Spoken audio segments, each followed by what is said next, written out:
क्या आप इस शब्द का मतलब समझते हैं? क्रांति सिर्फ एक शब्द नहीं, बल्कि हमारे भीतर दौड़ते विचारों की एक ऐसी जंग है जो हमें चैन से सोने नहीं देती। लेकिन क्रांति जंग की तरह रोज नहीं होती, सदियों में एक बार होती है और फिर आने वाली कई नस्लों में उनके हक और वजूद के लिए एक जुनून पैदा कर जाती है।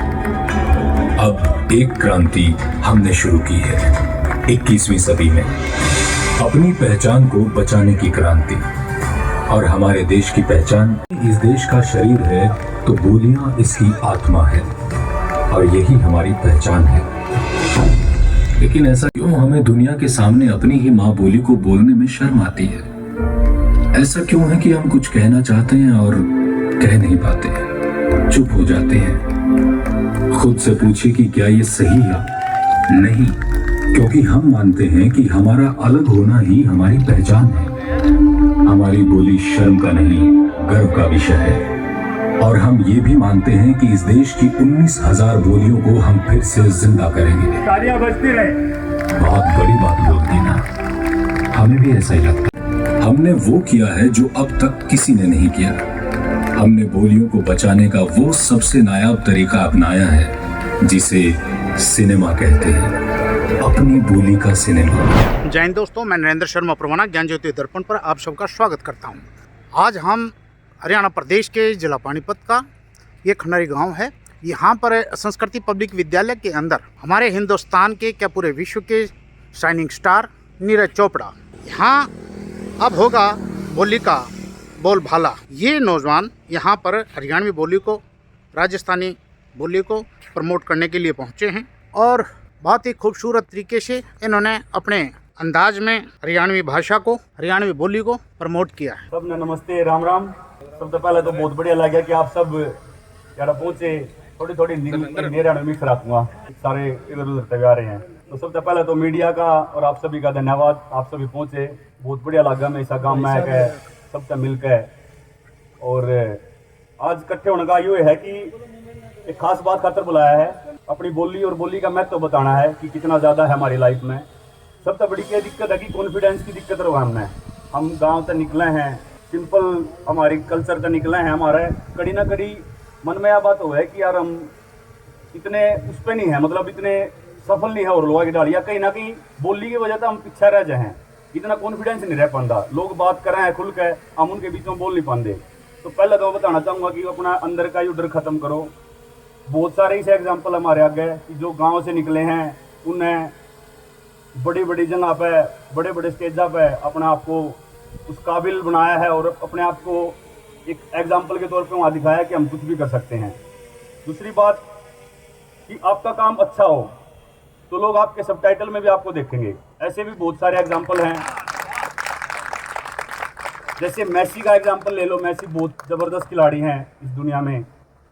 तो वो अपनी बोली बोलते हैं, अपने कंट्री की बोली, अपने जहाँ से वो बिलोंग करते हैं वहाँ की भाषा बोलते हैं, और नीचे सबटाइटल चलते हैं। तो सभी लोग उनकी भाषा को सुनना, उनकी बोली को सुनना, उनकी बातों को सुनना पसंद करते हैं। तो इसलिए मैं आपको यही एग्जाम्पल दे रहा हूँ कि ऐसे बहुत सारे एग्जाम्पल हैं जो अपनी बोली को नहीं छोड़ते, अपने कल्चर को नहीं छोड़ते, जैसे अपने माँ बाप से और गाँव से। इसलिए मुझे ऐसा लगता है कि इसे मातृभाषा नहीं, मातृबोली के रूप में देखा जाए। क्योंकि हम जिस तरह से गांव से निकलते हैं, अपने माता पिता के पास से निकलते हैं, हम अपनी बोली बोलते हैं, उनके बीच में घुल मिल के रहते हैं, और बाहर जाके हम सोचते हैं कि भाई ऐसा कई बार फील भी होता है। जैसे मैं बाहर विदेशों में ट्रेनिंग करता हूँ या वहाँ पे बाहर रहता हूँ, तो कई बार ऐसा अपनापन सा फील नहीं होता। और कहीं भी जैसे घर पे बात करनी पड़ जाए या कहीं पे अपनी हरियाणवी भाषा में, अपनी बोली में बात करनी पड़ जाए, तो एक वो मज़ा आता है। ऐसा लगता है कि अपनापन सा फील होता है वहाँ पे भी। तो जहाँ पे भी आप जाओ, अपनी बोली बोलने में कभी भी शर्म ना करो। फिर एक दिन मैंने एक रिपोर्टर से पूछ लिया, एक बार मुंबई में था, वहाँ पे कुछ प्रोग्राम चल रहा था। वैसे चलते चलते एक बार 2-3 बार इंटरव्यू देना पड़ा। हिंदी में भी दिया, थोड़ी सी इंग्लिश भी ट्राई कर ली। बहुत ही कमज़ोर है मेरी, वहाँ कोई नहीं बोल दूँ। फिर लास्ट में तीसरी बार गया नहीं उड़ा है, तो वो बोला कि हाँ भाई कैसे दोगे नीरज भाई, हिंदी में इंग्लिश में? मकाई बुखारी आने में बोल दूंगा। तो इतना बढ़िया लगा बोलकर, और वो काफ़ी लोगों को पसंद भी आई। तो मैं वह बात बताना चाहूँ कि उस टाइम मेरे मन में 1% भी कोई हिचकिचाहट नहीं थी, अपने खुल का बोला और वह चीज लोगों ने पसंद भी करी। मेरा ने कितना समझवाई कितना का नहीं, लेकिन रिस्पॉन्स बहुत बढ़िया था। अच्छा, एक बात और बोलना चाहूंगा, हमें अपनी बोली पे लाज नहीं नाज करना चाहिए कि हम जो लाज करते हैं, ऐसे शर्माते हैं, ऐसा फील करते हैं कि भाई पता नहीं कैसा फील होगा।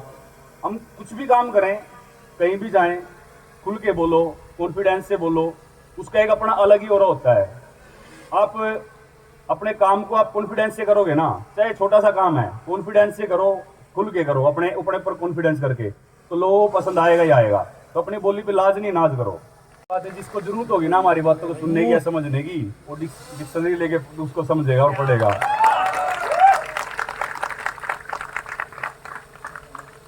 अच्छा, जब पेड़ अपनी मिट्टी में जड़ पकड़ता है तो जड़ में उतना ही गहरा और उतना ही ऊंचा हो जाता है ऊपर वो। मतलब कि जब पेड़, अपनी हरियाणा भाषा में बोलो, जब पेड़ जितना ज्यादा गहरा हुआ है ना, उसकी उतनी ऊंचाई हुआ, इतना मतलब पकड़ भी उसकी मजबूत हुआ जमीन तय, और ऊंचाई भी उतना ही जावा हो, और उतना ही लोग कितना ही आंगा ले उसने तोड़ने की, वो ये पेड़ सब तय मुश्किल हुआ है काटना भी और उसने तोड़ना भी।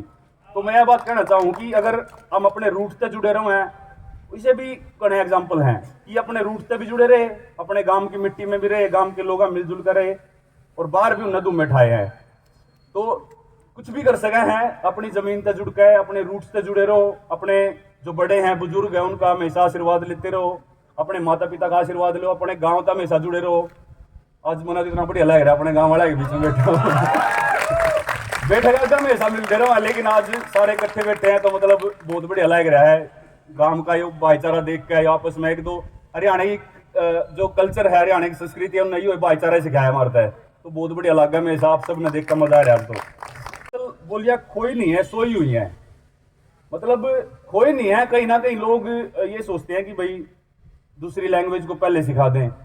हम जैसे फॉर एग्जांपल इंग्लिश को एक स्किल के तौर पे देखते हैं, जबकि एक वो लैंग्वेज है। तो आपके अंदर इंग्लिश का बोलना एक बड़ा महत्व नहीं है, आपका कॉन्फिडेंस हर जगह बोलता है। अब जब मैं गांव से निकला तो मैंने कौन सा इंग्लिश आओ थी, वो मेरा कोच है निकल बोल के थोड़ी बहुत अपना टूटी फुटी बोलना है, नहीं सलाह है, नहीं तो जड़ा मौका लग गया मैं हरियाणा में सुड़ दूँ, जड़ा मौका लगा हिंदी में बात कर लूँ। तो उसमें न्यू है कि सोल लग रही है, खोई नहीं है। तो पेरेंट्स से मैं कहूँगा कि अपनी बोली ना हमेशा जिंदा रखो। ठीक है, आदमी कुछ भी कर सकता है, इंसान कुछ भी कर सकता है, कोई भी काम करवा लो। आप इंग्लिश भी सीख सकते हो, 10 लैंग्वेज बोली साथ में सीख सको, लेकिन अपनी मातृभाषा ना या मातृबोली ना छोड़ो। भाई इनको जगाने के लिए क्रांति लाने की जरूरत है। जो स्टेज ऐप लेके आ रहा है, मेरी भाई साहब और से जो स्टेज ऐप के अपनी टीम है, इनसे बात हुई थी, और जबकि स्टेज ऐप सिर्फ हरियाणा में नहीं, राजस्थानी लैंग्वेज को भी बहुत ज़्यादा सपोर्ट कर रहे हैं। तो मेरी बात यही हुई, एक सिर्फ ये ऐप नहीं है, एक क्रांति के तौर पर मान लो इन्हें, क्योंकि इनका जो एक बात करके जो एक पता लग गया कि भाई किस तरीके से अपने हरियाणवी कल्चर ने, क्योंकि मैंने खुद जो मैं छोटा था अपने गांव में सांग होया करे थे, रागनी होया करे थी, वह चीज़ मैंने वह दोबारा वह याद आई कि यार कितना बढ़िया कल्चर होया करे था, सारे इकट्ठे बैठ कर देखा करे थे, अच्छा सब खुश रहा करे थे, युवा कड़ी ना कड़ी खून लग रही है। तो वह चीज़ वो मैंने स्टेज ऐप में जो इनके लोग हैं उनके अंदर वो जज्बा देखा कि भाई वो दोबारा वो कल्चर को लेके आने लग रहे हैं, तो वो बहुत अच्छा लगा। इसलिए मुझे लगा कि भाई हाँ, मैं भी इनके साथ जुड़ूंगा। और वो एक जो हरियाणा है अपना, जो अपना कल्चर रहा है, वो इतना मशहूर रहा है, इसका देश विदेशों में भी चर्चा है। ऐसा नहीं है कि सिर्फ हरियाणा को हम ही लोग जानते हैं। आप किसी भी फील्ड में जब लिखा है नाम, तो कुछ ना कुछ अलग कर रहे हैं, तो वो बहुत बढ़िया लग गया मिल गए। और स्टेज ऐप में एक चीज़ कॉमन है, जिस तरीके से ये हरियाणवी और राजस्थानी ने सपोर्ट करे हैं, तो मैं भी न्यू हरियाणा की धरती से और महाराणा की धरती से दोनों जुड़ रहा हूँ, क्योंकि महाराणा जी अपने इतने महान वीर रहे हैं, महाराणा प्रताप जी, और जिस तरीके से उन्होंने अपने देश के लिए, हमारे राष्ट्र के लिए जो बलिदान दिया है, और भी बहुत सारे ऐसे हमारे जिनको हम इंस्पिरेशन मानते हैं, हमारे वीर रहे हैं जो अपने देश के लिए न्यौछावर कर दिए प्राण, तो उसको वो इंस्पिरेशन मान के चलो, उनको वो हमारे एक प्रेरणा है, उनको हमेशा इंस्पिरेशन मानो। तो जिस तरीके से उनको भाले के नाम से जाना जाता है कि महाराणा प्रताप जी का जब भी जिक्र हो तो भाले का जरूर नाम आता है, कितने किलो का भाला होता था, तो उस तरीके से मेरी पहचान भाले के जरिए से ही है। और क्रांति मैं भी लाना चाहता हूँ। तो आप सभी की जरूरत है जी, अपना अपने कल्चर ना बढ़ाओ और अपना हमेशा न्यूज सपोर्ट करो, खुल कर जियो और कॉन्फिडेंस से जियो। कड़ी भी जाओ, अपना कॉन्फिडेंस से जाओ, क्योंकि हम किसी से कम नहीं है। जय भारत, जय हरियाणा। युवाओं को आप जितने बुलंद हुए हैं, अपने जूनियर्स को क्या संदेश, किस प्रकार से 4-5 बातों के टिप्स दे दीजिए बस। बस टिप्स तो जी क्या है, बस एक सुझाव के तौर पे मान लो कि एक यही है कि जो भी अपना काम पसंद आवा है, जैसे मैंने स्पोर्ट्स पसंद आया था तो मैंने न्यू मान लो कड़ी ना कड़ी एक नेशनल लेवल तक पहुंचने में भी 2-3 साल लग गए थे, पहुंचने में भी मेडल तो आना दूर की बात है। तो पेशेंस नहीं है आज के दिन, जो सबसे बड़ी दिक्कत है। पेशेंस, जो सब्र होता है। सबसे पहले तो फैमिली को, पेरेंट्स को ही बोलूंगा, जब कोई बच्चा खेलने जाता है तो कम से कम भी 3-4 साल, 5 साल भी लगते हैं बच्चों को एक मेडल लेने के लिए नेशनल में। तो वो पेशेंस रख के सपोर्ट करते रहें, सब्र रखें। उससे बहुत जल्दबाजी में ना बच्चा है तो बहुत ज़्यादा ट्रेनिंग कर लेता है, या फिर बहुत ज़्यादा ऐसे मन करता है कि भाई हाँ इतने इतने घंटे प्रैक्टिस करनी है। तो एक रास्ता बना हुआ है कि उस रास्ते से ही चलोगे तभी आप उस लेवल तक पहुंच पाओगे। बहुत ज़्यादा अर्ली परफॉर्मेंस मेडल पाने की कोशिश करते हो तो इंजरी हो जाएगी। ऐसी इंजरी हो जाती है छोटी उम्र में कि आपका कैरियर वहीं पे रुक जाता है, आप आगे बढ़ ही नहीं पाओगे। और काफ़ी बच्चों के साथ ऐसा हुआ है कि बहुत ज़्यादा मेहनत करने के चक्कर में चोट का ऐसी खा ली कि भाई वो ठीक ही नहीं हो रही है। तो मैं वो कहना चाहूँगा कॉम्बिनेशन लेके चलो कि भाई मेहनत करनी है, अच्छा खाना भी, अच्छा रेस्ट भी करना है, और अपना माइंड है जो पॉजिटिव रखना है। कुछ साल अपने आप को दो। लोग बिल्कुल बोलते हैं कि इतने साल हो लिए मेडल मूडल नहीं आ रहा, तो वो चीज़, उस चीज़ से बुरा ना मानो, उस चीज़ को ताकत बनाओ कि भाई हाँ ये मेडल ले लाना है। और मैंने ऐसा एग्जाम्पल क्रिएट करना है कि भाई देखो कि मैंने एक गाँव तक निकला हूँ और ऐसी जगह तक निकला हूँ, मैंने अपने गाँव खातर, देश खातर कुछ करना है। दूसरी बात है पेरेंट्स की जी। पेरेंट्स ने बहुत ज़्यादा सपोर्ट करने की जरूरत है बच्चा का, कि बच्चा जब भी कोई नया काम शुरू करा है तो पेरेंट्स में भी नहीं हुआ है कि यार कभी कुछ कर नहीं पावा लाइफ में या फिर बिगड़ जाए कभी। तो मैं एक काम कहना चाहूँगा कि जब, एक बात ही बोलना चाहूँगा, जब बच्चा स्पोर्ट्स में जावा है ना तो कुछ ना कुछ तो लेकर आवा है, बहुत सारी चीज़ सीखा है, अलग अलग कल्चर में रहा है, अलग अलग जाम खेलन जावा है, बच्चे में कॉन्फिडेंस आवा है। तो वो बच्चा जो है अपना लाइफ में कुछ ना कुछ तो कर ही लेगा। तो पेरेंट्स तो नहीं कहूँगा कि सब्र रखें, उससे जितना सपोर्ट उसका करें, और बच्चा अच्छा करदार होगा ना तो वो धीरे धीरे करके अपना किसी न किसी बुलंदी तक पहुँच जाएगा। तो मैं अपना एग्जांपल दूँ तो मैं गांव तक निकला था, तो यहीं पे बस स्टैंड पर स्टेडियम में जागरूक था, वापस बस मिल गई तो आज था, नहीं तो लिफ्ट ले दो था। तो ऐसा रास्ता था जो कई साल तक तो मतलब यूँ था कि भाई आना जाना कुछ भी नहीं था, हाथ में सिर्फ मेहनत थी। और उस टाइम पैसा भी लागे था कि भाई के करने लग रहे हैं या फिर कुछ ऐसा कुछ मिलन नहीं लग रहा। तो वो टाइम जो है उसने मैं बहुत ज़्यादा स्ट्रॉन्ग कराया हूँ। अब भी मैं अपना वो टाइम याद करूँ तो मैंने अपने आप से मोटिवेशन मिला है कि देख किस डाल तक शुरू करा था, आज कहाँ पहुँच गए हैं। तो शुरुआत बहुत सिंपल तरीके से हुआ है। और रही बात दूसरी की, कभी भी अपने, कोई दिक्कत नहीं, मैं सोचा मेरे से पूछने लग गया। तो एक सिफारिश जो है कभी भी नहीं हुआ है कि भाई कभी किसी का सिफारिश करवा लें या फिर ऐसा काम हो जाए और कोई बोल दे मेरे खातर। हमेशा चढ़े तो उठे हैं, ऊपर तक अपनी मेहनत पे गए हैं। और वही जो रूट से जुड़ गया, जो मैंने सीखा है कि अपनी मेहनत इतनी करो, क्योंकि कॉन्फिडेंस आवा इस चीज़ का कि कोई यूँ नहीं कह सकता कि भाई देख मैंने यूँ करवाया इस खातर। तो अपनी मेहनत तजाव है नहीं, उसका अलग कॉन्फिडेंस हुआ है तो सब कुछ कर सके हैं। गांव में बहुत सारे बच्चे हैं अडग जा रहे हैं जो गेम शुरू कर रहे हैं, नेशनल तक पहुंचे हैं, आने वाले टाइम में वो बहुत बढ़िया भी करेंगे, तो बहुत बढ़िया लगा है। तो यही टिप्स है कि भाई पेशेंस रखो, अच्छे से खाओ पियो, रेस्ट करो, पेरेंट्स उनका साथ दो, तो धीरे धीरे मतलब ये बहुत लंबा रास्ता होता है स्पोर्ट्स का। बहुत अर्ली आपको रिजल्ट नहीं मिलता, बॉडी भी तरसती है, आपका त्रासन होती है बॉडी की, माइंड बहुत ज़्यादा शार्प होता है, माइंड स्ट्रॉन्ग होता है, तो तब जाके रिजल्ट आने शुरू होते हैं। तो पेरेंट्स भी सपोर्ट करो, बच्चे भी अपना सब्र रखो, मेहनत करो, खाओ पियो बढ़िया, खुश रहो, अपने ऊपर बिलीव रखो, विश्वास होना चाहिए खुद पे कि हाँ मैं करण खातर उतरा हूँ ना मैदान में तो करके बाहर निकलूंगा। ये स्कूल के अंदर जहाँ खड़े हुए हैं, प्राइवेट शिक्षा संस्थानों में एक बड़ी गंभीर समस्या है कि जो बच्चे अंग्रेजी नहीं बोलते उन बच्चों को या तो बाहर निकालते हैं, उनको प्रताड़ित किया जाता है। हम बात कर रहे हैं अपनी बोली की। इस बीच में जो कैसे इस दूरी को लेकर के चलें, एक पुल कैसे बनाएं, इसका समाधान कैसे लेकर के चलें। आप स्टार प्रचारक भी हैं विश्व के, आप एक अपना संदेश दे दीजिए। यहाँ तो गाँव में तो जी बोल रहे हैं बालक, ऐसा नहीं है कि सिर्फ इंग्लिश से बोल रहे हैं, अपना हिंदी की बात हो, हिंदी हरियाणवी भी बोल रहे हैं। बहुत सारे बच्चे ऐसे हैं जो प्रैक्टिस करा कर थे, हरियाणवी में बात करा कर थे। बात उसकी नहीं है कि हमने दूसरी लैंग्वेज छोटी करनी है या वो नहीं सीखनी, बात यह है कि हमने अपना रूट्स लेकर चलना है और हमने कोई भी फील्ड में जाऊँ उसमें भी बहुत ऊंचा काम करना है। कहने का वो पेड़ वाला एग्जांपल दिया था ना कि हमने जड़ भी इतनी मजबूत होनी चाहिए और ऊंचा भी उतने जाना है। इंग्लिश भी सीखो, हिंदी सीखो, सारी लैंग्वेज सीखो, लेकिन अपनी बोली ना भूलो। तो हमने बहुत ऊपर जाना है, हर बोली सीखो, लेकिन जब अपनी हरियाणवी बात उड़ा हुआ बोलो।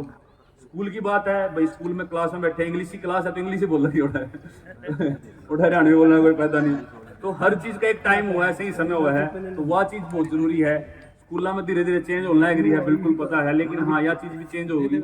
कोई भी चेंज आवा है तो धीरे धीरे करके आवा है। तालियां सवाल के लिए पहले तो देखो जिसके बारे में मैं ये बोलना चाहूंगा कि ये बहुत ज्यादा डिपेंड करता है फैमिली के ऊपर, आपके कल्चर के ऊपर, गांव के ऊपर।